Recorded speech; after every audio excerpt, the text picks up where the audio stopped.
আমরা আসলে যে জায়গাটা এখন দেখতে পারতেছি, এই জায়গাটা আসলে রাত্রের অতিরিক্ত বৃষ্টির কারণে বৃষ্টির পানি গড়িয়ে নামায় এই জায়গাটার গর্তের সৃষ্টি হয়েছে এবং অনেকটা জায়গা ভেঙে গেছে। আসলে কিছুদিন আগে এই জায়গাটার কাজ হয়েছিল। কাজ হওয়ার আসলে কাজের তো কিছু বলতে একটু গাফিলিতে আছে, যার কারণে এরকম ভাবে ভেঙে গেছে।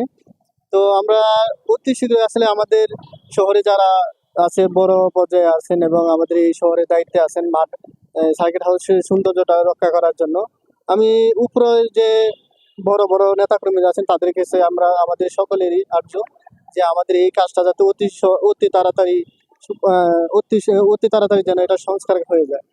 আমি উপর মহোদয় আসলে এমপি মহোদয়ের কাছে জনাব মোহাম্মদ শান্ত ভাই এবং আমাদের মেয়র প্রতিনিধি জনাব মোহাম্মদ ইকরামুল হক টিটু ভাই, যাতে আমাদের এই কাজে এই ভাঙনের কার্যক্রমটা অতি অতি তাড়াতাড়ি তারা করে নেয় এবং এটা যাতে আমাদের সার্কিট হাউস মাঠটা যাতে অতি শীঘ্রই তাদের পূর্ণরূপে তারা যাতে আবার প্রতিষ্ঠিত হয়।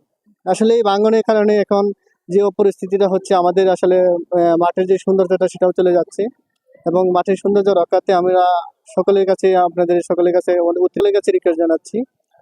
আমি মোহাম্মদ সাইদুল ইসলাম অন্তর, দৈনিক সকালের দুনিয়া।